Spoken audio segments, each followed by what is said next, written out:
Good morning, students. Today we will discuss some theorems on subgroups. First theorem is, if H1 and H2 are two subgroups of G, then H1 intersection H2 is also a subgroup of G. Let us prove this. Clearly identity belongs to H1 and identity belongs to H2 because H1 and H2 are subgroups. This implies identity belongs to H1 intersection H2. Intersection में कौन से element आते हैं जो H1 में भी होंगे और जो H2 में होंगे. This implies H1 intersection H2 is non-empty. Now, for showing H1 intersection H2 is a subgroup, let us take AB belongs to H1 intersection H2. Then we will show that AB inverse belongs to H1 intersection H2. Last time हमने property की थी, किसी भी subset को subgroup दिखाने के लिए क्या कंडीशन होती है, उसके दो एलिमेंट लेके चलो और AB इनवर्स किस में दिखा दो, उस सेट में, तो वो हमारा सेट क्या बन जाएगा, subgroup. Now let AB belongs to H1 intersection H2, then AB belongs to H1 and AB belongs to H2. Now since H1 is a subgroup, therefore AB inverse belongs to H1. Similarly H2 is a subgroup, therefore AB inverse belongs to H2. This implies AB inverse belongs to H1 intersection H2. Hence H1 intersection H2 is a subgroup of G. Next theorem is, an arbitrary intersection of subgroups is a subgroup, or in other words we can say that an infinite intersection of subgroup is a subgroup. Let us prove this. Let G be a group and H lambda belongs to lambda be a family of subgroup of G. ये हमने infinite family ले ली सबग्रुप्स of G की. Let H is equal to intersection lambda belongs to lambda H lambda.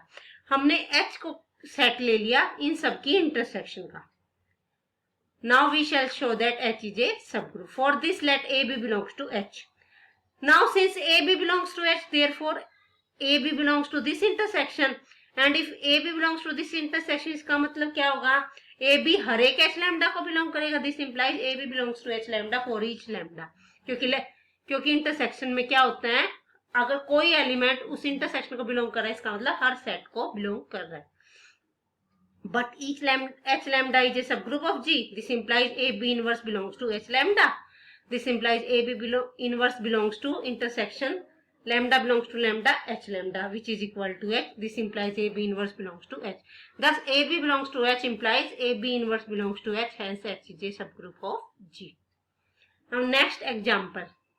The union of two subgroups is not necessarily a subgroup. अभी हमने prove किया कि intersection of two subgroups is subgroup, but union of two subgroups is not necessarily a subgroup. For this let us take this example. जी हम ले लेते हैं set of integers का, -3 -2 -1 and so on this one. H1 हमने ले लिया -6 -4 -2 means जी के एलिमेंट्स के मल्टीपल ले लिया हमने, 2 के मल्टीपल. और H2 में क्या ले लिया, इंटीजर्स इसको 3 से मल्टीप्लाई कर दिया. H2 में हमने एलिमेंट्स ले लिए E. Then H1 is a subgroup of G and H2 is a subgroup of G and H1 union H2. अब H1 union H2 में कौन से एलिमेंट आ जाएंगे, यहाँ से क्लियरली -6 आ जाएगा, -4 -3 -2 0 2 and so. Now clearly 2 belongs to H1 union H2 and 3 belongs to H1 union H2. But 2 plus 3 does not belong to H1 union H2 क्योंकि 5 does not belong to this set. इसका मतलब H1 union H2 is not a subgroup. Now we do next example. Show that union of two subgroup is a subgroup if and only if one is contained in other. Means union of two subgroup की union subgroup कब होएगी, अगर one is contain in other. Means अगर H1 H2 है, हमारे पास दो सब group है, तो H1 यूनियन H2 सब ग्रुप कब होगा, अगर या तो H1 H2 में कंटेन हो या फिर H2 H1 में. Let us prove this. First we suppose that H1 and H2 are two subgroup of G such that either H1 is contained in H2 or H2 is contained in H1. Now we have to show that H1 union H2 is a subgroup. For this, since if H1 is contained in H2, then clearly H1 union H2 हमारे पास क्या हो जाएगा, H2. And H2 is a subgroup, therefore H1 union H2 is also a subgroup. Now if H2 is contained in H1 then H1 union H2 क्या हो जाएगा हमारे पास H1 and H1 is a subgroup, therefore H1 union H2 is a subgroup. Thus in both cases H1 union H2 क्या हो गया subgroup. Now we prove converse part means अब हमें क्या प्रूव करना है, हमें शो करना है कि H1 और H2 दो सबग्रुप है एंड H1 यूनियन H2 भी सबग्रुप है. हमें दिखाना है either H1 is contained in H2 or H2 is contained in H1. Let if possible neither H1 contained in H2 nor H2 is contained in H1. Means हमें इनमें contain दिखाना. हम मान लेते हैं ना तो H1 H2 में कंटेन है ना H2 H1 में. अब H1 H2 के अंदर कंटेन नहीं, इसका मतलब क्या है, H1 में एक एलिमेंट ऐसा होगा जो H2 में नहीं है, इसी तरह H2 में एक एलिमेंट ऐसा होगा जो H1 में नहीं है. तो let us suppose that let A belongs to H1 such that A does not belongs to H2 and B belongs to H2 such that B does not belongs to H1. But A belongs to H1, this implies A belongs to H1 union H2. Similarly, B belongs to H2 means B belongs to H1 union H2. Now by closure property, A into B belongs to H1 union H2. This implies अब A भी H1 union H2 को belong कर रहा है, इसका मतलब क्या है, A भी या तो H1 को बिलोंग करेगा या फिर H2 को. This implies AB belongs to H1 or AB belongs to H2. Now if AB belongs to H1 then since A belongs to H1 this implies A inverse also belongs to H1 क्योंकि H1 हमारा सब group है तो A का inverse भी H1 में exist करेगा. Now A inverse belongs to H1, A भी belongs to H1. अब ये दोनों एलिमेंट H1 के है तो इनकी डॉट प्रोडक्ट भी H1 में होगी क्योंकि H1 सब ग्रुप है तो by closure property. This implies ये आइडेंटिटी हो गया B belongs to H1 which is a contradiction क्योंकि हम लेके चले थे A belongs to H1 but A does not belongs to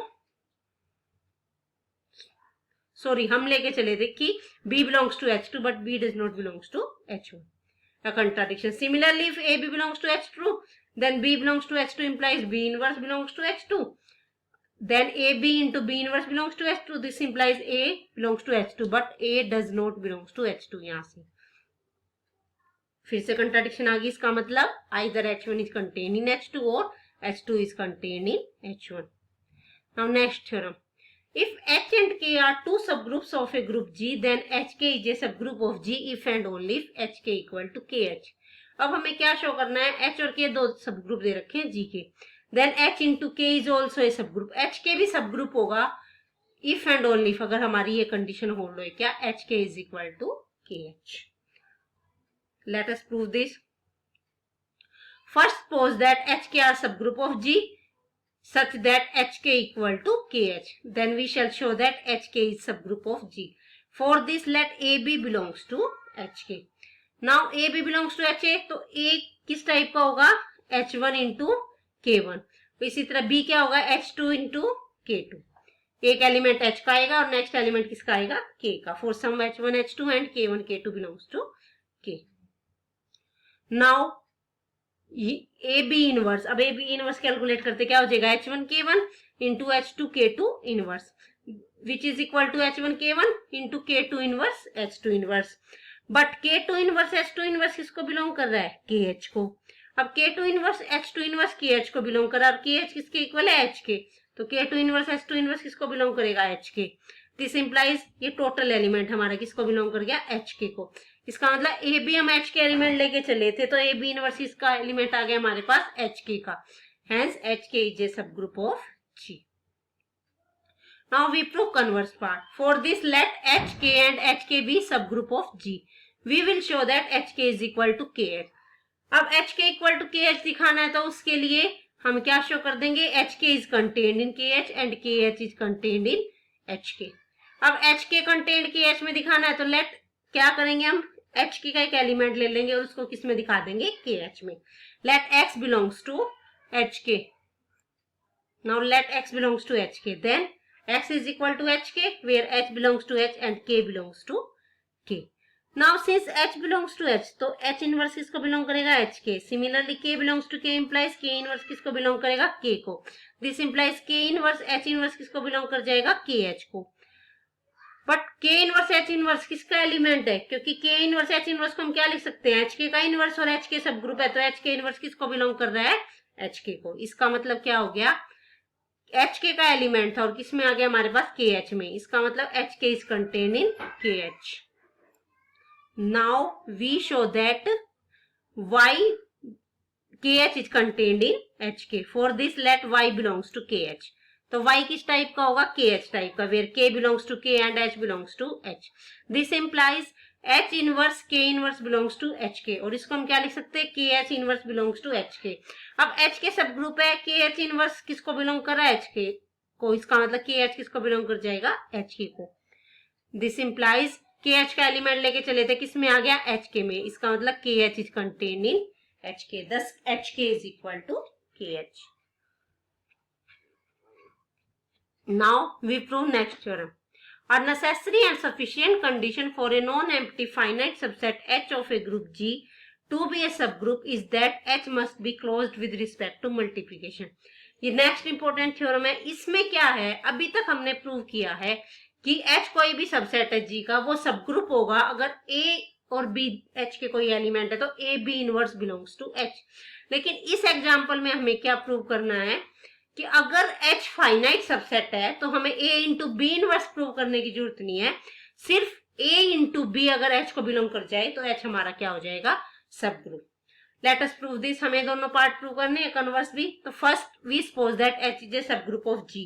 then A B belongs to H implies A into B belongs to H.